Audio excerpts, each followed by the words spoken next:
Okay. Smith, I have a question. Yes. So in the HTI book, it Mhm. says in the fluid remobilization stage, it's expected for potassium to be low and sodium to be low. So if it's expected for potassium to be lower than 3.5, why would you report it? It's a yeah, that's a really good question. I don't know why, but you know that it is low, but you know that the sodium is not low at all. Yeah. So of the choices, of those choices, so I see what you're saying, but of those choices, the right answer, even though you just read to me that you would expect them to be a little bit low, but that's not what we're seeing. We're seeing hematocrit, which has nothing to do with it. We're seeing O2 that and a pH that is kind of low. That has nothing to do with it. We see a serum potassium that is a little bit lower than the 3.5, and we see the serum sodium level 140 milliequivalents per liter. So we know of those choices, the correct answer would have to be the lowest one outside of the range, correct? So Yeah. make sure that you don't get distracted by what you read or what you're thinking, because what you're seeing is what you need to be assessing. Not that, okay, well, they're both going to be low. Yeah, but which one is low? Which one is low here? Which one is one that is outside of the level of normal? So these questions are designed to make you think about what would be the right answer. The right answer is the lowest one, right? That's going to be the one. Or if it was too high. None of these are too high, and one of them is too low. Am I making any sense? Don't read too much into the question. Read exactly. It says, what laboratory value observed by the nurse should be immediately reported? Am I going to report a hematocrit level of 45%? Am I going to report that?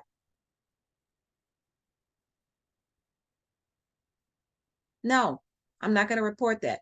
Am I going to report a serum sodium level of 140 milliequivalents per liter? Am I going to report that? No. Am I going to report a pH of 7.2? I might. That's a little acidotic. So that could be something. Am I going to report serum potassium when we know that potassium is a major factor in burns, right? Think about what the question is asking you and what the question is about. It's about burns. We know potassium is one key player in the burn situation. So we know that that one is low. So that's the one I'm going to select, because it's talking about burns. It's talking about which one is going to alert me that something is wrong. Does that make sense? Wouldn't low be still within the normal range? Well, No, it's just that like one isn't though. Yeah, I know. I'm just saying, like, even though it's supposed to be low, would it still be in the normal range? Well, if Just it's like on the lower end? well, that one isn't though. So now and the serum sodium level is right with it. I mean, it's right there. I mean, it's right in the middle. But the serum potassium, the 3.5, 3.2, yeah, I might make sure that the doctor would know, okay, the potassium level isn't going up like it should. Remember, in the remobilization stage, the potassium is supposed to be moving back into the cell. So it really shouldn't be low. It really shouldn't be low. It should be because what is the time frame of the remobilization? It's like I want to say 48 hours later. Is that what your PowerPoint says?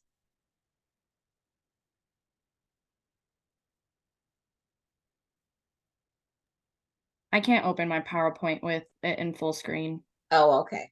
That's okay. Is anybody able to pull up their PowerPoint? The remobilization, yeah. It said Everything that is it starting to starts. heal.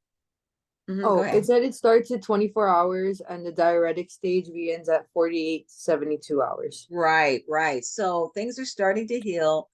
So that potassium really should be a little bit higher than that if the potassium, oh, I'm so sorry. Let me turn this off. So that potassium really should be moving in a higher direction than what it is. It certainly should be at least 3.5. Okay. Everything else is not a factor. So this is a question that is wanting you to know about what is happening during remobilization. Okay. You need to know what exactly is going on, because if you don't know that, then you won't be able to answer the question at all. So what's going on? Things are starting to heal. Things are starting to do a shift. Things are starting to move back into out of the intravascular space, interstitial space, and back into the intravascular space. The potassium is starting to move back into the cells. Things are starting to get better. But why isn't that better? You follow me? Yes. So you kind of have to know what's going on with the remobilization. So that's asking you to apply what you know. This is an application question. Apply what you know and now reason your way through it. Okay, so let's move on to the next one. The nurse is assessing a patient for signs of potassium shifting during the acute phase of the burn injury. So what's going on during the acute phase? Let's pause for a second. What's going on during the acute phase?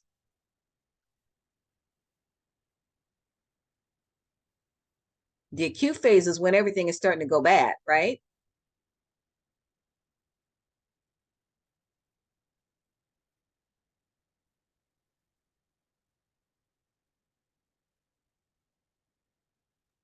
Yes. Okay, so the acute phase starts when?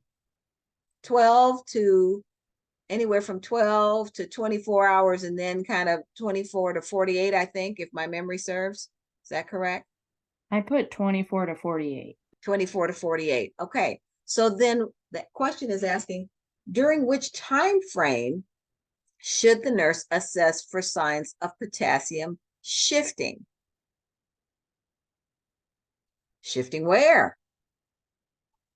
Is it shifting out or is it shifting in? During the acute phase, it's shifting out, right? So what would that be? Well, you see the answer right there. How many selected that answer?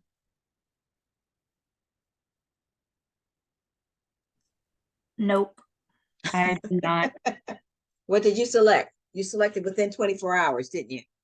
I put between 24 and 48 because that was the Okay. acute phase. So that was just me watching the potassium because that's when it's starting to go bad. So I You thought are right. You are right. Yeah, and that's not and I too selected that answer as I did the test myself, because the book said that was the time frame. So I was like, okay, so wait a minute. What was the outside time of the acute phase? I'm not looking at that PowerPoint and I don't quite remember. What was the acute phase timeline? 36 to 48. 36 to 48 hours. So 36 hours is day 3, right? And then 48 hours is day 4. So I can kind of get there beginning on day 4 because that's 48 hours beginning on day 4. But I really was hanging on with the B, between 24 and 48 hours. But the correct answer is beginning on day 4 or day 5. That's the correct answer. It took me a long time to really get there because I was like, well, that's not what that read. It was like between 24 and 48 hours. Why wouldn't that be the correct answer? But it truly is beginning on day 4 or day 5 is when the shift, and I think what they're talking about, the full shift out of the cells is beginning on day 4. I couldn't get to day 5, but the answer is beginning on day 4 or day 5. Professor Smith, I have a question. Yes. You're 48 hours, wouldn't that be 2 days? 48, no. So one day is 12 hours. 24 hours is 2 days. 3 days is 36 hours. And then 4 days is 48 hours. So we're counting in 12-hour increments. So a day would be 12 hours. Oh, okay. I didn't know because usually a day would be 24 hours. Right. A day is, so they're counting a day as 12 hours. Oh, okay. I think that's where I was a bit confused. Right. So I see what you're saying. You were counting 24 hours as one day. Yeah. So like Got this it. whole time when you were talking about burns, I was thinking that like 24 hours is 1 day. So when you would say like between Oh, 24 to 48 hours, you would think that's 1 to 2 days. no. Okay. Yes. So no, think of it as 12 hours, 12-hour days, 12, 1 day, 24, 36, and then 48. So the correct answer would be on day 4, because that would be 48 hours, right? That would be at the end of the 48-hour period, because we're talking 12-hour days. Think about when you answer questions like that, think about your 12-hour shifts. It's a day, it's a 12-hour shift. That's kind of how they assess the burns, because you might give it, they do 24 hours, but if you do half, then it's a 12-hour increment. So it's in 12-hour increments, if you follow me. Okay, all right, so let's go to the next one. A nurse is planning care for an adult client who sustained severe burn injuries. Which of the following interventions should the nurse include in the plan of care? How many got those correct? I did. Okay. You said you did not? I did.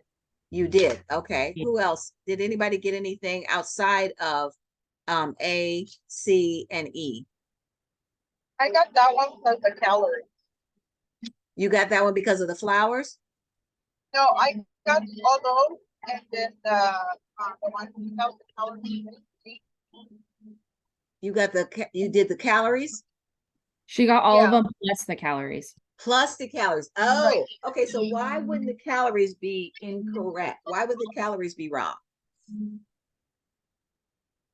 It wasn't so much, Carla, that the calories are wrong, that they need to consume the calories. It was the amount of calories, because remember in the PowerPoint, it says how many, what does it say about caloric intake? It doubles or triples, right? Okay. So, yep. So 2,000 calories, see, that's a tricky one. 2,000 calories, while that they do need to consume calories, but it would be double that or triple that. Okay. So, yep, that's why. Okay, so the other ones you all were pretty good on. Okay, good. Okay, number 4. All right, so how many got this one right? 3 days ago, the patient received circumferential, partial, and full thickness burns. Now, what does circumferential mean? All the way around? All the way around, that's right. Okay, to 30% of the total body surface of the chest and abdomen. The nurse monitors decline for restricted breathing due to what physiological response? What did you all select? I put the SCAR You did put the SCAR. What made you select the SCAR? because I think of it as it hardens like a scar and it doesn't allow you to breathe. And then you have to do the sclerotomy on a lot of people. So That is exactly right. That's exactly right. How many selected something else?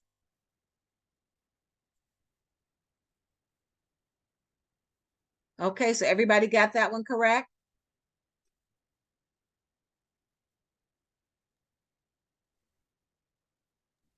Okay, I'm hearing nothing, so I'm going to assume that everybody got that one correct. Do you have any questions about that one? Okay, let's go to the next one.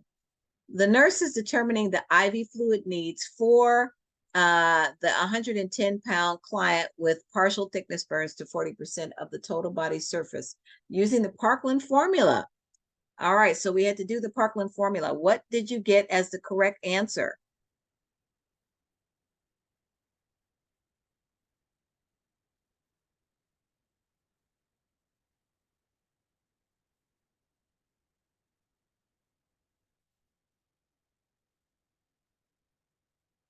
Anybody willing to speak? 8,000. You got, so you in the first 8 hours, so 8,000 was the total, right? Did you get distracted by and not read No, the it's first 8 4,000 hours? 4,000 in the first 8 hours and then another 4,000 in the next 16. That's right. Okay, so you were able to do the math correctly and get that 4,000 using the Parkland formula. Anybody get something different, or anybody have any difficulty once you have the formula? I don't think that on any test you'll have to memorize that formula. The formula will be given to you. What you would have to do is to change the pounds to kilograms and then do the math. Does that make sense? And then you may have, how much is going to be given in the first, 16 hours or whatever. So, but you should have the formula. If you have that kind of question, you should have the formula. Anybody have any difficulty with that math? No. Okay, awesome. All right. So let's go to the next one. All right. The nurse is assessing that the client with partial thickness burns over 50% of their total body surface area has gained with generalized edema, also called anasarca, after the first 24 hours. The nurse should consider that the edema and weight gain are likely related to what physiological processes? What did you all get? I got D.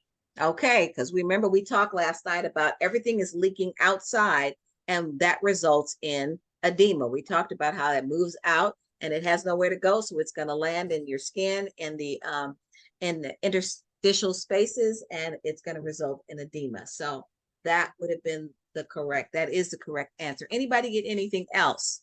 It's not elevated serum sodium and potassium levels. That would not make you, well, serum sodium would make you gain weight and have edema, but it's not that. It's actually the leakage. And the key piece is it's leaking into the interstitial space, which is what causes the edema. So that is the way to reason through that one, because we did talk about how that movement does cause that edema. All right, let's go to the next one. All right, so this is one that you have to do the, I think the rule of nines, right? When assessing a burn victim's skin, the nurse notices that the entire right and left upper extremities are red, moist, weeping, and blistered. How should the nurse document the degree and total body surface area? What did everybody get? I got B. You got B? Yes. Okay, good, because you were able to do the rule of nines and you came up very good, very good. Okay. Anybody have difficulty with the rule of nines? Applying that. And this is also an application question. I'm sorry. No? Okay.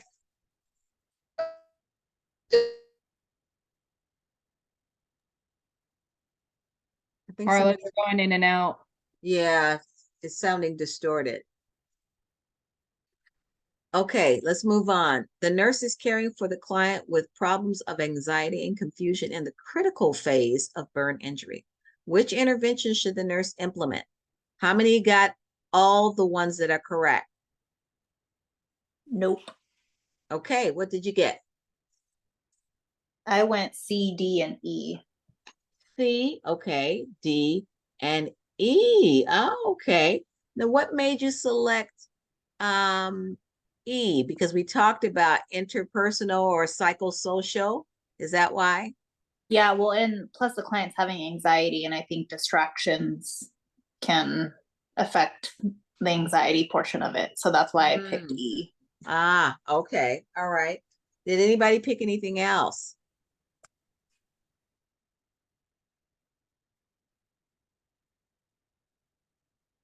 Now, the way that the rationale read, I'm not sure I agree with it or not, but that's the way it read. I accept it. It said that writing notes to family may be difficult because they have been burned. Now, it doesn't say where they're burned, but that would take a little bit of energy to write notes. And so that's why that would have been the wrong answer. It makes your mind go, okay, well, how many things do I need to consider in these questions? But that was the rationale that that may be painful for the patient to do, just because they are in the critical phase of the burn injury. Does that make sense, Aaliyah? Yes. Okay, all righty. Okay, number 9, the patient of the client sustained partial and full thickness burns to the anterior left and right arms, anterior chest and abdominal area, and anterior left leg. Using the rule of nines, what is the estimated extent of this injury that the ED nurse should relay to the healthcare provider. Anybody get anything different? Or anybody, oh, I don't think I put the answer down there. What did everybody get? So we know that the anterior leg, left leg is how much? Oh, the anterior, I'm sorry, the anterior left and right arms. The anterior, the front, left and right arms, how much is that? That's 9. Okay. The anterior chest, how much is that? 18. 18. And the abdominal area, how much is that? That is That included goes with with the chest. That's right. And then the anterior left leg, how much is that? 9. All right. And that total is? 36. Very good. Okay. Very good. Okay. All right. The client is admitted to the ED after a house fire. Place the client's problem in order of priority for the nurse to address. How many got that correct? I did. Okay. So I have 3, 1, 2, 4, but that's equal to C, A, B, and D. Okay, so number 3 is going to be obviously, because if they have an inhalation, then we definitely want to make sure that we're checking what? Their airway. Airway. Right, exactly. All right, and then he's got a significant, or she's got a significant amount of burn area, 48%, either partial or full thickness burn. So yep, that definitely would be the next priority. And then number let's see, what is that? 3, 1, and then 2. B. Okay, laceration on the face. Yep. Okay. And then the history of hypertension. Why is that last? Because it's a history, doesn't mean That that is exactly right. That's exactly right. It's a history. It's not something that is acute right now. That's correct. That's the way to read that. Yeah. Okay. All right. Good job, everybody. Good job. All right. So let's go away from this and let's go into our PowerPoint for tonight. Okay. All right. So we're going to talk about shock. And there's a YouTube video that you all can watch at your leisure if you want to. I just put the where you can find it. And so let's go ahead and start. So there are 4 types of shock. There's cardiogenic, hypovolemic, obstructive, and distributive. And with the distributive, there are 3 different types of shock within the distributive family. So we're going to go through the first one. So the cardiogenic shock is when the heart is not pumping correctly due to some kind of reason. It is a reason why your heart is sick, the reason why your heart is not pumping effectively. And it could be anything as frequent as a heart attack. It could be congestive heart failure. You have a bad heart that is just very thick and it doesn't pump effectively.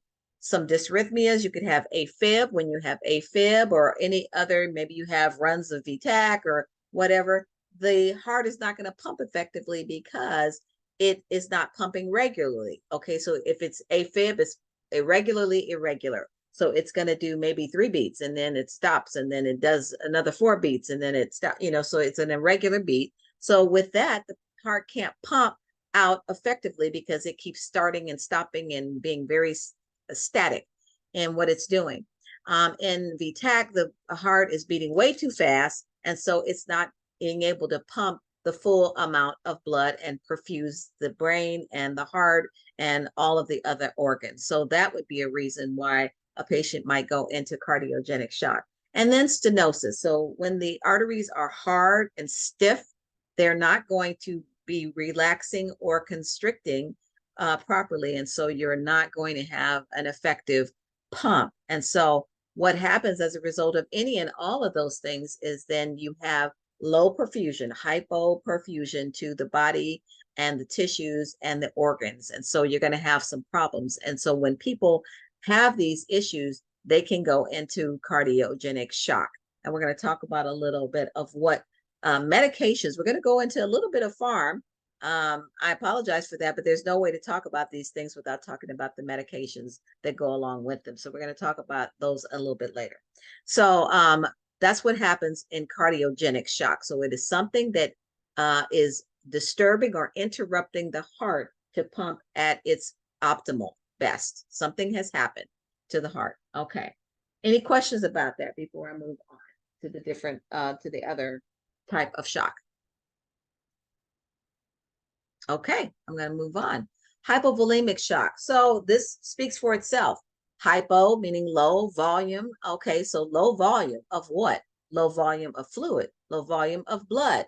So that could happen as a result of somebody that's, for instance, it could be a pregnant woman. I don't want you to think that this can't happen in children or pregnant women or old people, because you need to think of all the scenarios where hypovolemia could happen. A woman might have a hyperemesis gravidum.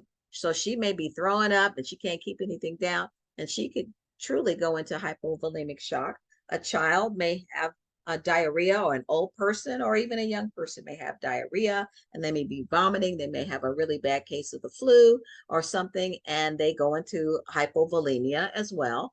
If you're having surgery and you lose a lot of blood, that would be another reason why you might have hypovolemia. And also if you have a trauma of some kind of injury, a car accident, or any other kind of injury, you cut yourself and you start to bleed a lot and hemorrhage, that could cause that. Also, I want to go back to gynecological reasons, that postpartum hemorrhage. So after mom has her baby and then she is not, the fundus is not contracting the way that it should.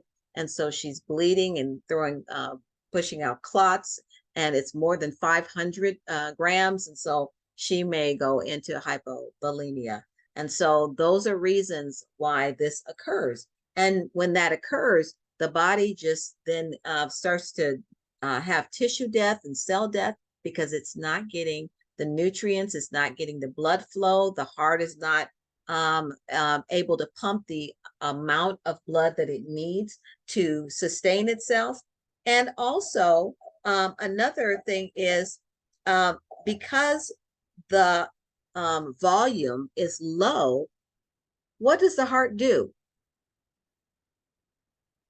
What does the body do when something goes wrong with it, unless it's something like sepsis, and we'll talk about that. But what does the body do? What does the body do in compensation?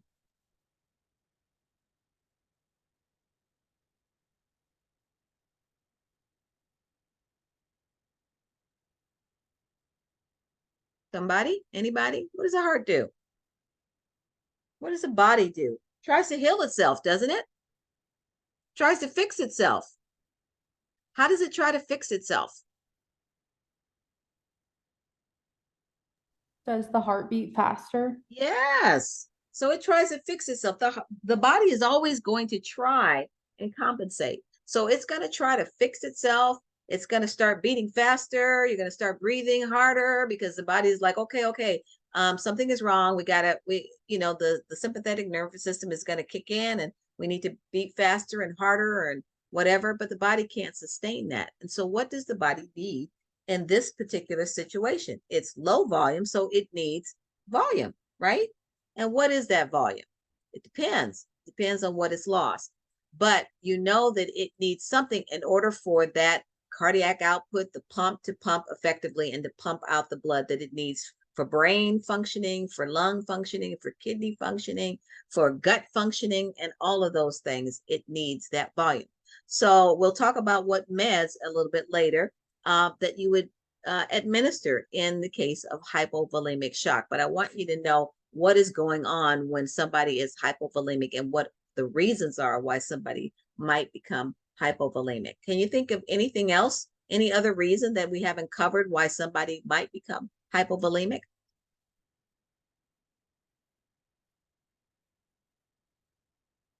We talked about sickness, we talked about surgery, we talked about trauma, we talked about GI issues.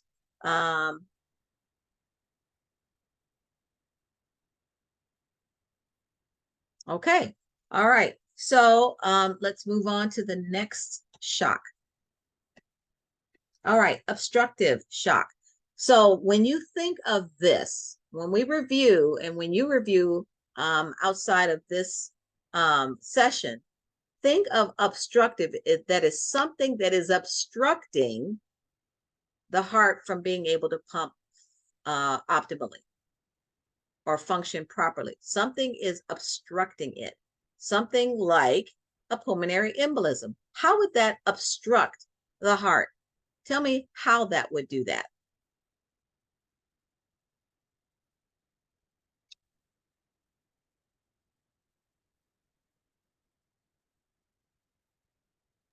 Clot. Clot. So what's the clot going to do? Come on, talk to me, y'all. What's the clot doing? If it's an embolus, what is it doing? It's blocking. It's blocking the flow. It's moving and it's blocking the flow. So it's obstructing a vessel, pulmonary artery, a vessel that is going to impede the heart from doing what it needs to do. Okay, so in cardiac tamponade, what's happening there? Does anybody know? So if you don't, I'll tell you. So in cardiac tamponade, there is fluid that is building up around the sac that the heart lives in. So if there's more, there's already fluid in there, but if there's more fluid that's coming in there, is that going to then obstruct the heart from pumping effectively? What do you think?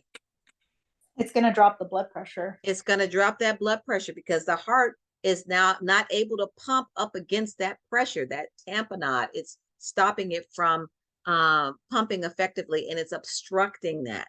What about the tension pneumothorax? That's going on in the lung area, or yeah, what's going on there?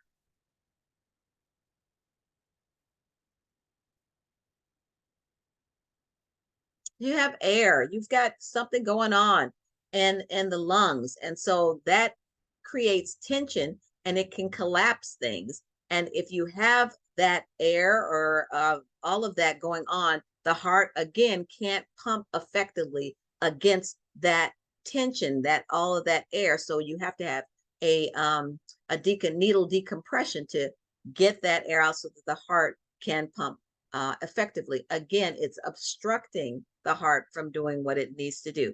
What about an aortic dissection? So the aorta is that big vessel that goes up and down vertical, and on the left side of your body, and the superior and inferior vena cava is on the left side. So what's going on if that dissects? That's the largest artery in your body. So if it dissects, means you're dead, right? if it dissects and you don't get that quickly, and most don't, because that's really one of those things that, ooh, if you are able to be saved from that, then you truly have dodged a bullet. But when that dissects, that really is a matter of death, life and death, very quickly.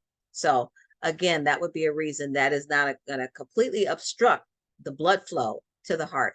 What about vessel blockage? You know, we have cardiac arteries and veins in the heart, around the heart, inside the heart. So if you have a blockage, is that going, depending on where the blockage is and how many blockages you have, that's going to obstruct something in the heart. And so it is going to get in the way of the blood flowing, because that's the reason why sometimes people have bypass, because they have vessel blockages in their main arteries in the heart that will not allow the heart to get blood in and out of it as it should. And what about vessel stenosis? If the arteries and vessels are hard, is that going to obstruct the blood flow? Yes. It is. Yep. And so that's going to drop the blood pressure. It's going to, as I said, decrease the amount of blood that's pumping. And so, yes, patients are going to go into shock because of that. All right. And then the last one that has three types are the distributive shock. And so the neurogenic is when somebody has something that happens in the the sympathetic nervous system that obstructs that, and it no longer works. And so you have this massive vasodilation of the arteries that drop the blood pressure, And things like head injury and spinal cord injuries and epidural anesthesia gone wrong are things that can make the body not work anymore and will throw you into shock. You probably have all heard of spinal shock. And that's because somebody's had a spinal cord injury, and so everything really stops working the way that it should. Septic shock is something that you'll hear a lot about when you get into the hospital, because sepsis is something that a lot of people come in and they don't survive. Some bacteria has entered into the body through some kind of means. It could be a Foley catheter that you introduced into the patient, but because sterile procedure wasn't kept, that little old lady now gets septic. And because she now has urosepsis, that is going to go into her bloodstream. And if they don't catch that in time, then that could be a cause of death. It could be line sepsis. Somebody is going to put in a central line or a PICC line, or maybe even a IV that has some bacteria or some dirty something that has gotten into the patient's bloodstream, and that can cause sepsis, because then the body builds up those toxins, and you really then everything starts to vasodilate, and then nothing is working the way that it should, and that can cause death. You could also get sepsis from maybe breathing, not breathing, but from pneumonia. They call it ventilator acquired pneumonia, and you could become septic because of that. So those are the reasons. And sepsis is really hard because those are things, the things that help sepsis are things that you have to do in a very timely manner. We'll talk about that a little bit. You need to draw labs, and you need to give antibiotics within a certain amount of time. You need to give fluids and all of that. And if that doesn't happen in a timely fashion, those patients really can die. So the next one is anaphylactic shock. And so that happens when something gets into the body, some allergen gets into the body, and then there is this very profound reaction that causes a systemic response. Now, sometimes people are allergic to things, and they don't get a full systemic response. They just get a local response. Like, I might put on some gloves, some latex gloves, and I might have some itching. And that's just a local response. So I've got itching, but there's nothing that is going to, I don't start wheezing. My face doesn't swell up. I don't get short of breath or anything like that. But I do have a reaction. But there are some individuals who have a full systemic response, and that's anaphylaxis. And so that may happen if you are allergic to latex. That could happen if you get a bee sting. That could happen if you eat nuts. And you then begin to have a full systemic response. Again, that vasodilation takes place, and you could literally die. I had a friend of mine, this was many, many years ago, and I made something that had nuts in it, and she was allergic to nuts, and I did not know that, and she didn't realize that what she was eating had nuts, and within minutes she started to wheeze, couldn't breathe, and luckily she had an EpiPen on her, but she could have died if we had not been able to manage that, and if she didn't have that EpiPen. So we have to be careful of, when we put things in food, to ask if people have nut allergies or if they have any food allergies. I know I have a little niece who also has allergies to fish. And even if she smells fish, her eyes start to swell up. So if her eyes are swelling up and her face starts swelling up, what else could swell up? Throat. Her throat. That's exactly right. And so anaphylaxis is something that within minutes can cause profound effects and then death. All right. Okay, so there are the different various stages of shock. So in the initial phase, you're not really going to see anything as a nurse. You're not going to see anything, but you have to know that in the initial stage, there is some cellular activity going on. Remember, we talked about, all kinds of things start happening. There's an inflammatory response depending on what type of shock you're having, or there's something that is the cells are not getting the nutrients and the oxygen that they need. Something is going on at the cellular level in the initial phase. We talked about in the compensatory stage, the body is going to start to try to heal itself. So it's going to start working harder and harder. The body is going to make the heart pump harder. The respirations are going to get faster. It needs what it needs, and it's going to try at least to compensate for it. And then the body's going to get tired. And that's when we start going into the progressive stage, where the body starts getting tired. You can't possibly keep pumping at that level. You can't possibly keep breathing at that level. And so the body is going to start to fatigue, and it's going to start to slow down and start to fail. And then at the irreversible stage, the body is going to then start shutting down. And then that usually is not something that is reversible. Usually death will soon follow after that. Questions? Not yet. Okay. All right. Let's rock and roll on. Okay. So as a nurse, what are some of these things that I'm going to be seeing in my patient when they come? Well, it depends on the type of shock. So if they have cardiogenic shock, and it's because maybe they're having a heart attack or something like that, they may be complaining of chest pain. They may be complaining of fatigue. If they are having that, they may complain of restless. They may be restless. They may not be able to relax, and you can just see that restlessness. They may be very anxious. The PEs, when a patient has a PE, they seem to get very anxious. There's something about having a pulmonary embolism that makes people very anxious. I don't really know what the psychology or the pathophysiology of that makes them anxious, but every person that I've ever treated or helped treat with a PE always has that anxiety, and they feel a sense of impending doom. And I think the times, at least 2 of the people that I can remember that had a PE that came in died, and they said they felt that they were going to die, and they did die, and they had a PE.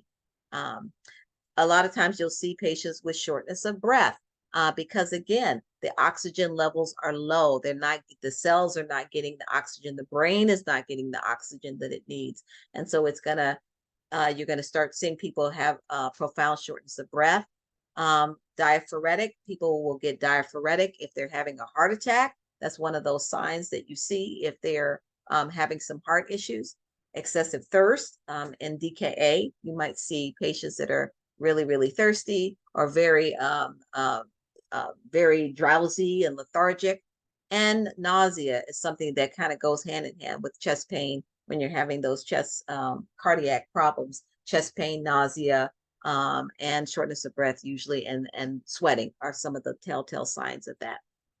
Anybody ever seen that? Anybody seen in your clinical so far, anybody seen anybody that was maybe looked like they might have been going into some level of shock, or maybe in your work? Yes. What kind of shock did you see, Aaliyah? They were having a cardiogenic shock. It was cardiogenic. Oh, okay, it was cardiogenic. Anybody seen a trauma that was maybe a hypovolemic shock?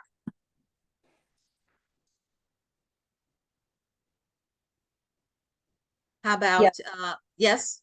Yes. Okay, all right. And anybody seen sepsis? Anybody been around any patients that were septic and we had to move pretty quickly to get them their antibiotics and their fluids and all of that? That's all the time. Yep, all the time. That's right. That's all the time. And how often do those patients make it out of the ED? I think you work in the ED, don't you, Aaliyah? Yes. Yeah. Sometimes they dodge a bullet, but sometimes it depends on other comorbidities, but sometimes they don't make it. A lot of times they don't make it, or they'll go to the ICU and you don't know if they made it or not, right? Yeah, 5 out of 10. Right. Okay. All right. Let's move on. Okay. So what am I going to be looking for? I'm going to be looking for those patients that are presenting with fast breathing. We talked about all of this already. We didn't talk about the skin being moist and cold and cyanotic, or they have just kind of just a pasty pallor. Angioedema. So you're going to see that swelling in the face and the neck. be ready to go get the difficult airway cart. If you are, if that's your patient, you definitely want to make sure that you have the difficult airway cart and equipment, because if they're swelling in their face, they're probably swelling in the throat as well. And that's going to be a difficult intubation. So you need to have obviously a glide scope. Hopefully you have that in your facilities. You need one of those little bougies so that the doctor can get that laryngoscope down their throat. And sometimes they can't, and so they do a crike. So they will cut the patients in the throat so that they can put the tube down. Wheezing, you'll see that most likely in anaphylaxis, the wheezing. The decreased blood pressure, you're probably going to see that across the board and all levels of shock. And the weak pulse, you'll see that as well. One of the telltale signs too of shock is decreased urine. Now, you don't really think of that initially when a patient comes in, because if they're coming in and they're already in a bad place, you're not really thinking about decreased urine. But if you have a patient and you are on the floor with that patient and you notice that they're stopping, their pee is not, they're not peeing as much, and maybe they're becoming a little bit less arousable or something like that, you might want to think about, okay, especially if it's an older person, you might want to think about they may be septic, they may be hypovolemic, you don't really know, but those are some things that you will see.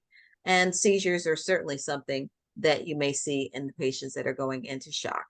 And postural hypotension. So if I am going into some level of shock, when I stand up, my blood pressure is going to drop. It's going to be a pretty significant drop. Or when I sit down, the blood pressure may drop as well.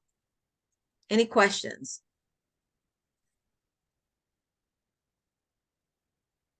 Okay, moving on. Okay, so Aaliyah, tell us about the lab test, because you're an ED girl. So what do you see in terms of, do you see these labs often? Is this accurate in terms of what you see? I don't see anything on your screen. Oh, you don't? No, ma'am. Oh, is anybody else having difficulty seeing my screen?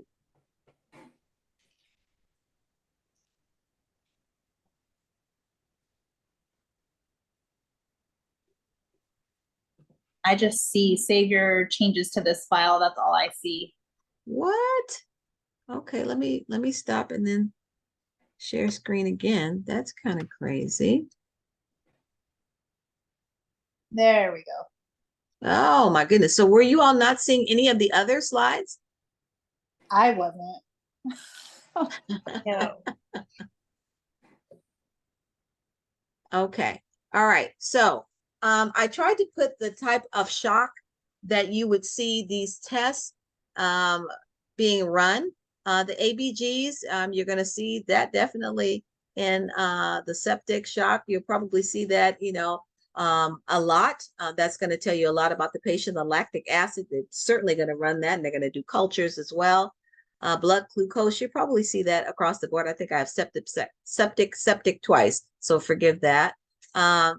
And you're going to run those electrolytes in the hypovolemic shock and the cardiogenic in the septic, cardiac enzymes, BNP. What does that test show me? Does anybody know what the BNP indicative of? It is the hallmark test for a particular condition. Heart failure. Yes, congestive heart failure. So they're going to run a BNP, because that test, if it comes back with those levels, that could be indicative of congestive heart failure. You're going to do the hemoglobin and hematocrit, certainly in the hypovolemia. That will tell if the blood pressure doesn't come up with the fluids that they're giving, they may have to move to give the patient what?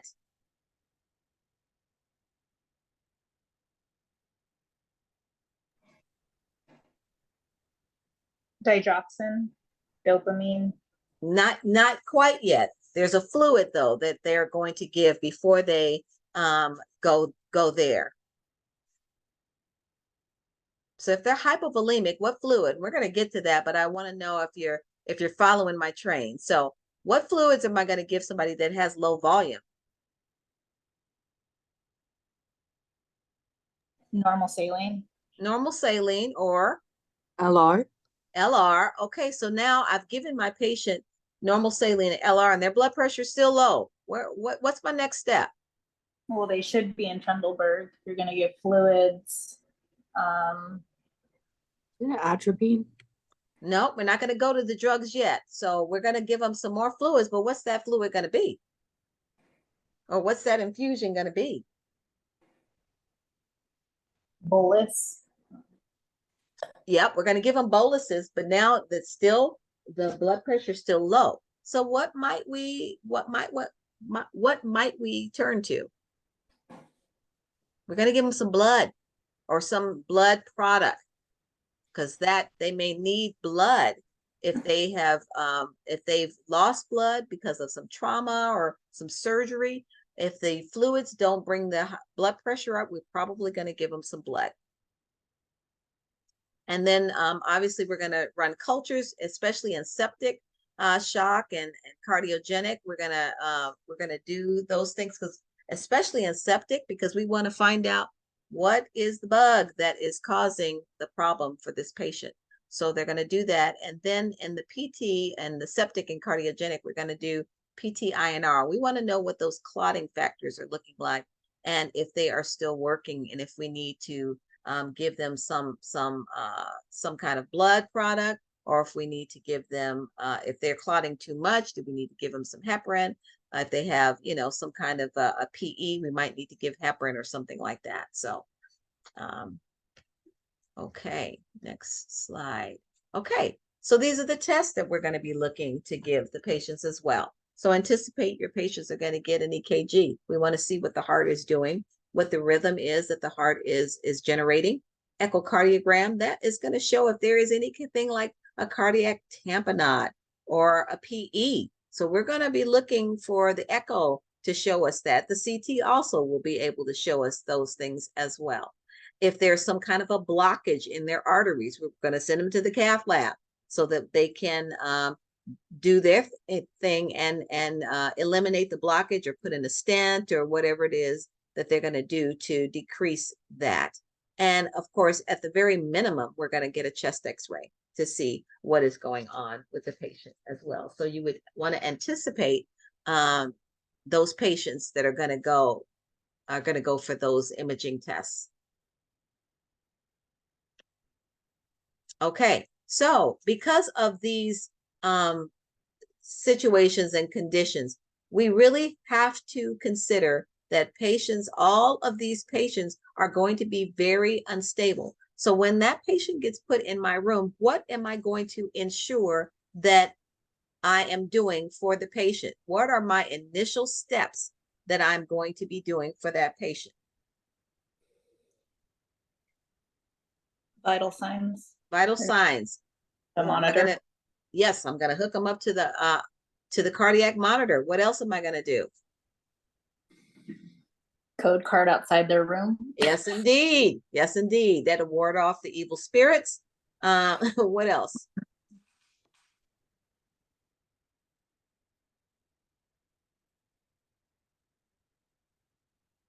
What do you think? What else are we going to do for the patient? We said we're going to get them on the monitor. We're going to have the code card outside. IV. IV. What else? Yes.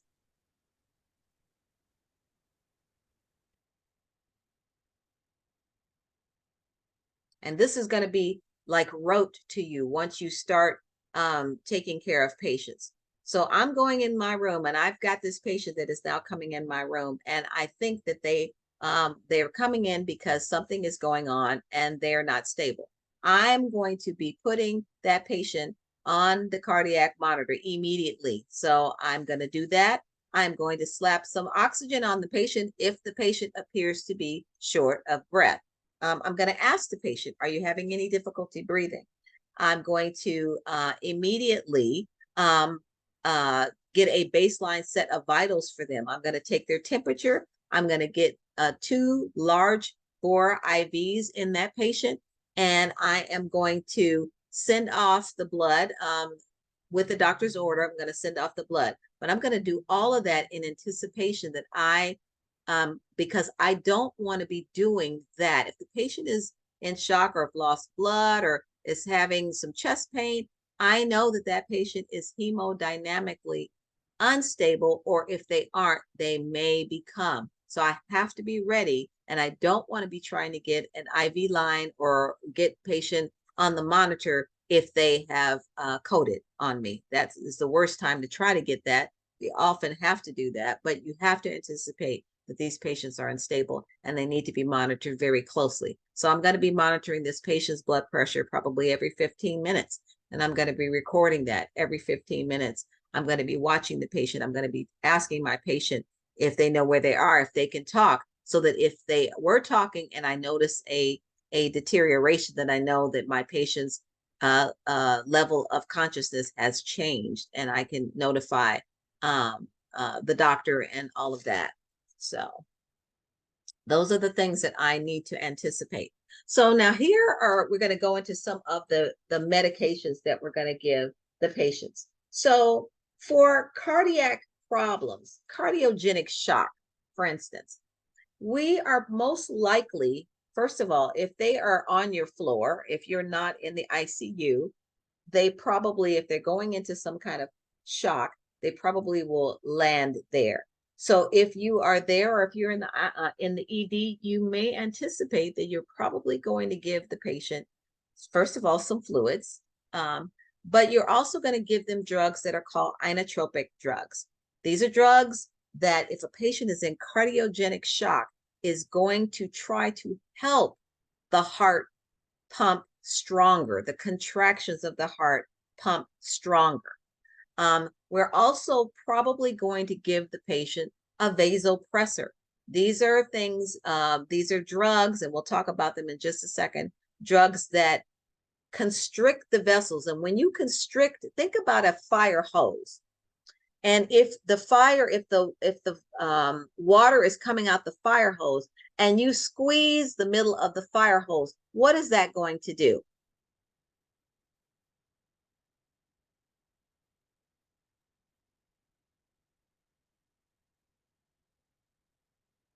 Exert pressure.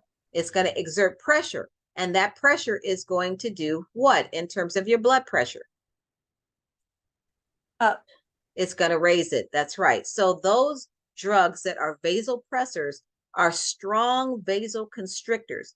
Now, the thing about vasoconstrictors is when you put those vasopressors on these patients, you have to make sure that what we call it, the tank is full. So you have to have given them some fluids, because these are going to clamp down, and they're going to clamp down, and everything else is going to be expendable except for what the body needs. And that's the brain, the heart, and the lungs. Okay. Everything else is going to clamp down. So it's going to clamp down on the peripheral vasculature. It's going to clamp down on everything and go to where it is absolutely needed. So you really do need to hydrate these patients before you put these drugs on them, because you don't want to clamp down on an empty patient. You're not going to do them a bit of good if they don't have volume to be able to create the volume that the heart needs to be able to pump effectively. Does that make sense? So some of these drugs, the inotropes, one of the drugs that you might see is called dobutamine. That is one of those drugs that is an inotrope, and it's going to try and help the heart's contractions to be stronger. If the heart is sick, it's going to try and make it contract and do that contraction stronger, so that the cardiac output will be good and the blood flow will be good. You'll see the other drug that's called Milrinone, and you'll see that drug as well. These drugs can be titrated to effect. So you will start them off at a particular dosage that the doctor will write. And then if that does not help, then you may titrate them up to a certain point. And so those are two drugs that you probably want to remember in terms of the cardiogenic shock. Dopamine is a strong vasopressor, and you will probably see that. These are IV infusions. These are not IV pushes that you're going to be doing. These are IV infusions. And so you're going to be using the pump to infuse this. You never infuse these drugs without a pump, without a smart pump. And they usually have the names in the critical care library in the pump. So you're going to be using these pumps to infuse these drugs. Dopamine is also a drug that can be titrated to effect, but you don't want to make it too high. And so you need to stay within a sweet spot of the prescribed dosage that you're going to give. Norepinephrine is another one. It's called Levophed is the trade name of norepinephrine. And we used to say in the ED and also in the ICU, if you're putting on Levophed, is like leave them dead.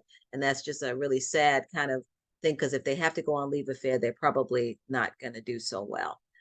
So Levophed, again, a very strong vasopressor that patients that have cardiogenic shock will probably be on. Any questions? Okay. Aaliyah, did you have a question? No. Okay. All right. So we talked about that, vasopressors. So you're going to really want, if you have already gotten 2 large IV in the patients, that's great. But these patients are usually going to go to ICU if ICU is able to take them. But they really do need a central line because these patients are going to get lots of drugs. And so the doctor has to put in the central line, but they really do need to have a central line inserted into them. For anaphylaxis, you're going to see drugs given like epinephrine. Why epinephrine? We talked about the broncho, well, it's a bronchodilator, but what's going on with anaphylaxis? Everything's closing off. Everything is shutting down, right? And so we want to open that up. And so epinephrine has a very rapid onset. And so you're going to see them give epi to those patients. But the thing about epi is it's going to speed up everything. It's going to bronchodilate, but it's going to speed up everything. So one of the effects of epi that you're going to see is the heart rate is going to start beating faster. I'm sorry, you were going to say something? No, they're just going to be tacky. Yes, they're going to be very tacky. That is exactly right. For sepsis and, for people that are in shock, pretty much except for hypovolemic shock, you're going to anticipate giving them a proton pump inhibitor. Why would I give a patient some protonics? Why would I do that? Why do they need that?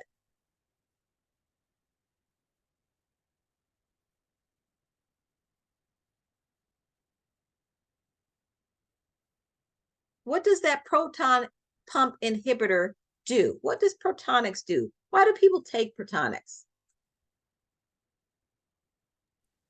Prevent ulcers. Prevent ulcers. So why would I give a patient that has some type of shock something for an ulcer? Why would I do that? Let's think that through. Vomiting. Vomiting. Okay, so vomiting, that could be a reason, but what would be another reason? Think about the stress that the body is undergoing. What happens inside the body when it is stressed? Everything is slowing. Well, the gastric motility is slowing down. It's slowing down, but what is it producing? What does the body produce? Acid. Acid, that's right. So we don't want these patients to develop a stress ulcer on top of everything that's going on. So you may see, it may seem like that's a strange thing to give, but you may see them give the patients a proton pump inhibitor such as protonics, because we want to prevent the patients from getting stress ulcers. The body is going to produce a lot of acid, and acid is very, very destructive to the internal organs and to the tummy. And so we're going to make sure that they have something that is not going to allow that to happen. What about morphine? Why am I giving morphine? Pain. For pain. What kind of pain? Chest pain. Chest pain. So that would be the cardiogenic shock, right? My patient may start to have chest pain. And so I want to manage them for pain. And so you're probably going to see them get some morphine. Okay. if my patient has a PE, which would be, what type of shock would a PE produce?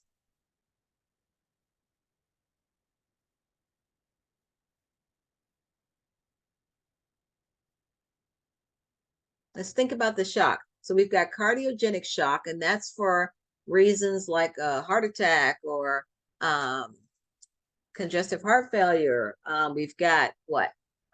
Septic shock. So that's some nasty bacteria or toxins that have gotten into their bloodstream.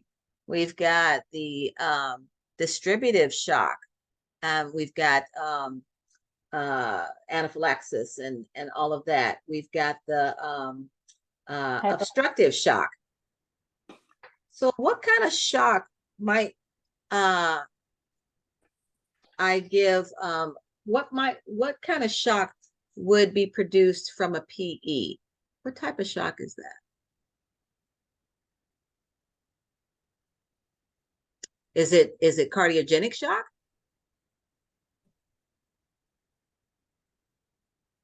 I would say hypovolemic. Hypovolemic? Tell me why you would say hypovolemic for the type of shock that a pulmonary embolism would produce.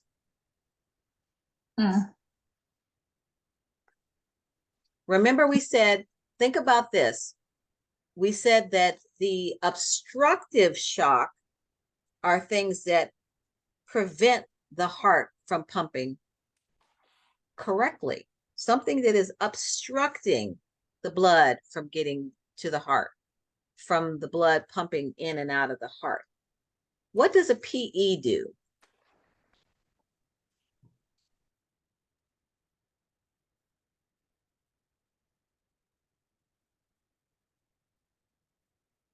It obstructs. It obstructs. Right, right. So for a PE, if the patient is going into obstructive shock, I'm probably going to want to give them what?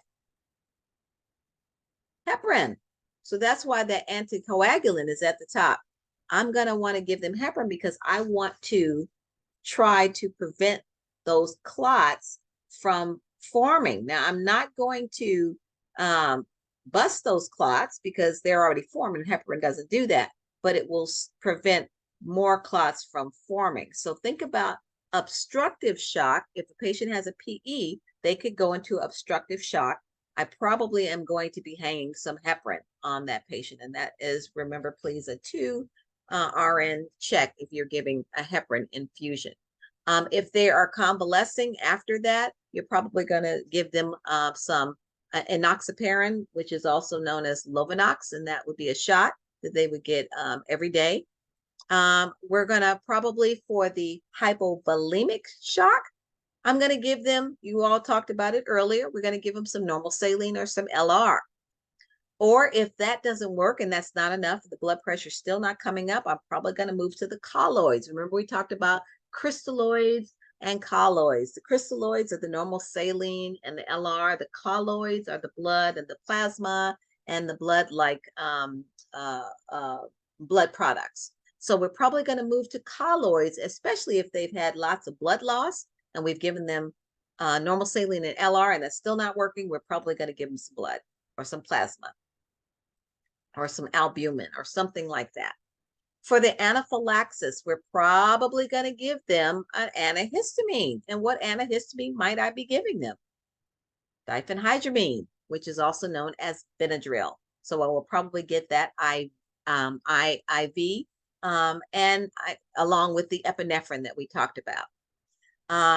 If my patient needs, blood pressure is much, much too high and they've had a heart attack and their blood pressure is blown up, I probably want to vasodilate them so that the blood pressure can go lower. And so I'm going to give them a vasodilator such as sodium nitroprusside, which is also known as nipride. You probably won't see that drug unless you work in the ICU.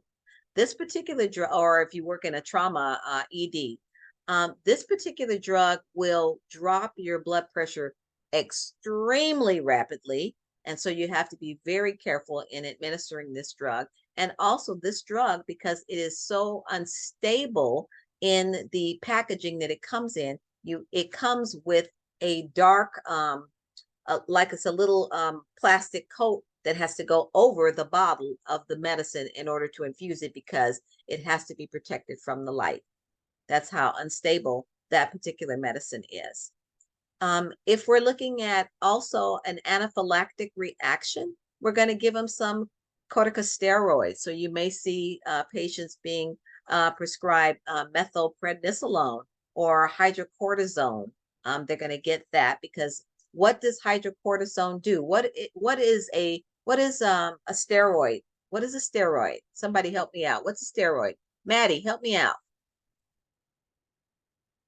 A steroid is going to control or lessen inflammation. That is right. It's a very potent anti-inflammatory. So because when you have an anaphylactic reaction, I have set off the inflammatory response, the histamine responses. And so everything is going to, all those fluids are going to start rushing in, and it causes massive inflammation. And so I want to stop that action. And so you'll probably see some corticosteroids given for anaphylaxis.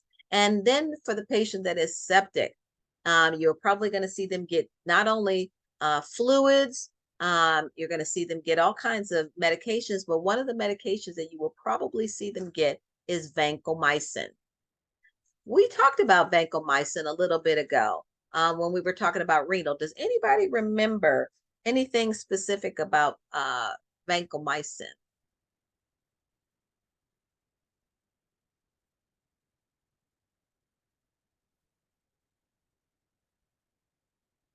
What does vancomycin do?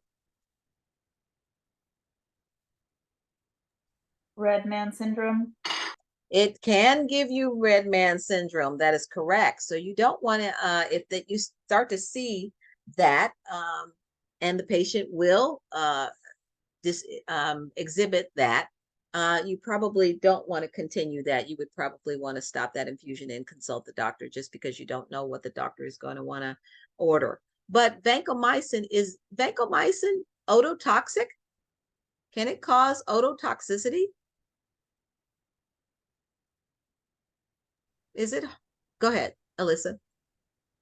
Yeah, I know it's bad for the kidneys. That's right. It's bad. We remember that, right? It is bad for the kidneys. So, these drugs are good, but they can do something else. That I just want to keep that in the top of your minds. The vancomycin is good, and you almost have to give that unless you give something else that is even more potent than vanco, and vanco is pretty potent. But you have to think about, okay, this may mess up their kidneys as well. But when you're talking about life and death, you have to weigh, better them to live than, if they have some kidney problems, then at least they're alive. I mean, sometimes the doctors just kind of have to weigh that, weigh the pros and the cons of that. Okay, moving on. All right, so we're almost at the end of this. And so what is MODS? Anybody know what MODS is? Have you seen that, Aaliyah, or anybody? Kat, Janae, have you seen MODS, Adam? No, I've never seen it. Like in clinical, you mean? Yeah, have you ever seen anybody that has gone, they were septic and then their body starts to shut down, and they really, they go into this MODS. This is the multi-organ dysfunction. All the organs just systematically start shutting down. Everybody seen that? Anybody ever seen that? Really sad. Yes. Yeah, really, really sad, because the body truly, this is the refractory period where there really isn't a whole lot you can do for this person. They don't have any tissue perfusion. They don't have oxygenation. The toxins are prolific in their body and just profound. They start to go into respiratory failure. The kidneys start to fail. The heart starts to fail. They have a GI just shuts down and becomes very necrotic. And if they are lucky enough to be put on a ventilator, I don't know if that's luck or not, because typically they will not survive.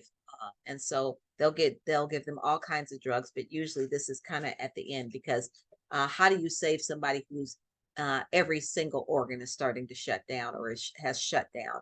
It's really that is probably not going to be a good outcome for that.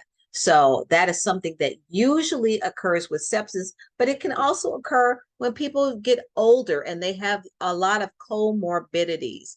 And so their bodies start to shut down systematically, just because maybe they've just been sick their whole lives or had a lot of health problems, and they start to have this MODS. But typically you do see this with sepsis, and sepsis is pretty rapid deterioration, because if you don't get it pretty quickly under control, you will lose those patients. And then the last thing that we're going to talk about is DIC. And this is something that's pretty sad as well. So this happens when a patient goes into septic shock. And what happens is the body starts to form all kinds of clots all over the organs. And so the clotting factors are completely initiated, and they almost go into overdrive, producing clots in almost every organ that the patient that you have. That happens to such a profound nature that the clotting factors get completely depleted. And because of that, now the patient has a complete turnabout face and then starts to completely bleed out. So they're bleeding out of pretty much every place that they can bleed out. You see the bloodshot eyes and the mucosa, and every place where they might have a line is bleeding because their clotting factors are now expended. There is, they're just going to continue to bleed out. And that's what DIC is. And usually you try to give these patients platelets or some kind of clotting factor, factor VIII, or some kind of clotting factor, or blood products, to be able to stop this really terrible cascade of events but if you can't stop it, they literally will bleed out, and things will start shutting down, and those patients will die. Any questions?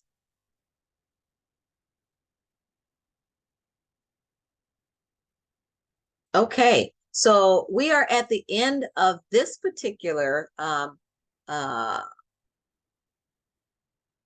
lesson. And so I wanted to know, was there anything that I need to go back over? I'm going to send this to you all like I did the other one. Is there anything I need to go back over that you didn't quite understand?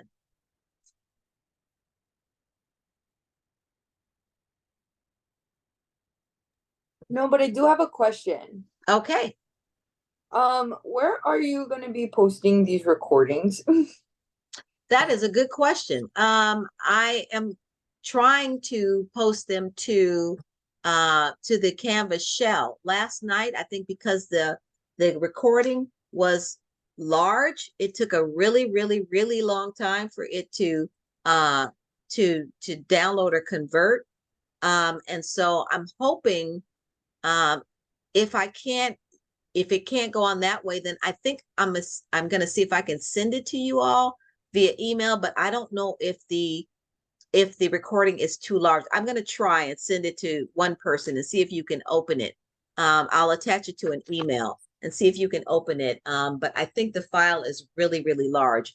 I should be able to put it on Canvas where the Zoom is, but we'll see. It took, like I said, it took the better part of an hour last night for it to finish converting.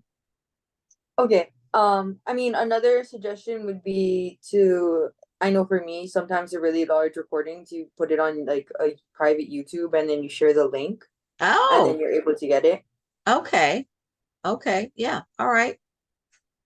But I have my own private YouTube. I could do that. Yeah. And then you would send the link to us and then we'd be able to watch the lectures again. Okay. All right. Now, Dusty, were you recording? Dusty actually had to end up leaving. Oh, she did. Okay. All right. Okay. So I will try to convert this and then see if I can load it up either to, the Canvas shell or my own private YouTube, which I have to remember what my passwords and all of that is. But I will do that. Okay. So I do have another quiz that I want to, let's see, that's not it. Shock. Okay. So I do have another quiz that I'm going to, don't do that, please.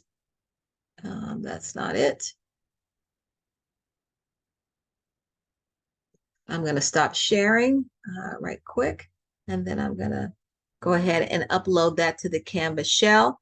Again, I would like for you to take those, do those questions, and then when we get together on Monday, we'll go through the answers. These ones, I want you to, before you look at the PowerPoint, try to answer them without doing that, and then look at the PowerPoint.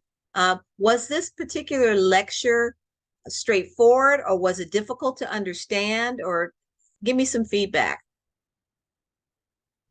I thought it was really straightforward and easy. It was just like the meat of the content, and I really liked it. Okay. Anybody else have difficulty with the content, or was it easy enough for you to understand and to be able to apply it to questions, which we will see when you do the quizzes. Anybody else have any feedback? Adam, Janae, Leah, Maddie? I feel pretty solid on the information. Okay. Okay, good. So what I'm going to do is on Monday, excuse me, when we meet and we go over, I think we said we were going to go over bites and the disaster tagging. What I'm going to do is I'm going to create a comprehensive practice test with the content that we've talked about yesterday, today, and then again on Monday. That content will be included in that, because I want to see how you do with a comprehensive test with all the information on that. Is that okay? That sounds really good. Okay, it'll only be about 30 questions. It won't be, anywhere near the 70 questions, but I'm going to throw in some nutrition questions to see how you apply information to nutrition wise, as it pertains to what we've studied. I'm going to throw in some patient teaching questions in there, some nursing interventions, so a little hodgepodge of everything, but it's still the same. It's about the same content, but it's different focuses of that content. Does that make sense? Yes. Okay, so anticipate getting that, and we'll do that on Monday and see how you do, and then we'll kind of go from there. I think the test, like I said, like you told me yesterday, the test isn't until the week of Thanksgiving, right? So we still have some time to continue to work. Okay, to work on this. Okay, all right. So I'm going to stay on for just a few minutes. If anybody wanted to stay on and say anything or have any questions, I'll be uploading them to the Canvas shell for just a few minutes while everybody drops off. And if I don't talk to you before, have a good rest of your weekend, and I'll see you all on Monday. Are we doing Monday at 6, just for clarification? Yes, we'll do it at 6. Okay, thank you. All righty. Thanks, everybody. Thank you. Thank you. All right. Bye-bye.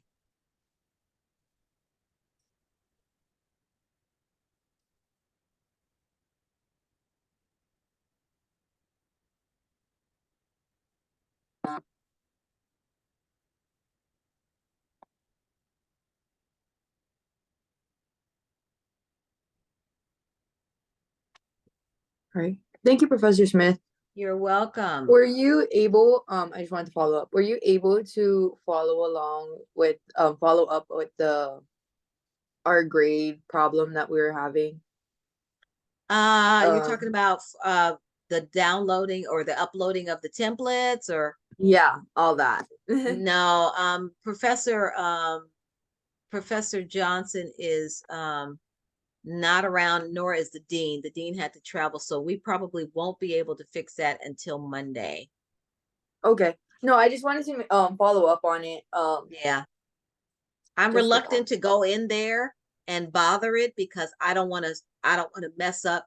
I don't want to mess it up further. So I Because prefer to, go ahead. remember when I came in and the dean had put the excuse for that once that we wouldn't Yeah, be I able don't to think that see? was the right one. I don't think that was the right one. Was Well, it? now that's completely gone. The excuse part that she had put, so Johnson's going back in and changing it again. Oh I just wanted to no. let you know that. Are you serious? Yeah, Oh so boy. like the one the dean had put like excuse, not, so Yeah. we shouldn't put that there. That was actually the right one, the one that was worth 0 points. Okay. It was correct, but Johnson Ugh. had removed that excuse mark that the dean had put on there. Oh my God. So people So are now- even more now- confused. Oh no. Okay, I'm gonna send her. I don't even have her telephone number, but I'm gonna send her an email. Maybe she'll look at her email and tell her, please stop. Please stop going Yeah, I just in. wanted, I mean, Yeah. it's not a big deal. I already told everyone that to let them know, like, hey, Johnson's going in, but the dean guys are gonna take a look and re-go through it. Okay. When you guys get back and Get back whatnot. on Monday. Yep. Okay. All right. We will And so do. I just wanted to let you know that she is like, there is things that are changing again. So Oh I boy. know it's hectic. Okay. Ooh, ah. But I hope Okay. everything's good with the dean and everything, her Yeah, family. yeah. Her mom is not well, so Yeah. thanks for that. Yeah. So But, all hopefully right. she will be back on Monday. Yeah. Thank you, Professor All Smith. right. Have a good evening. You too. Bye-bye. Okay. Bye-bye.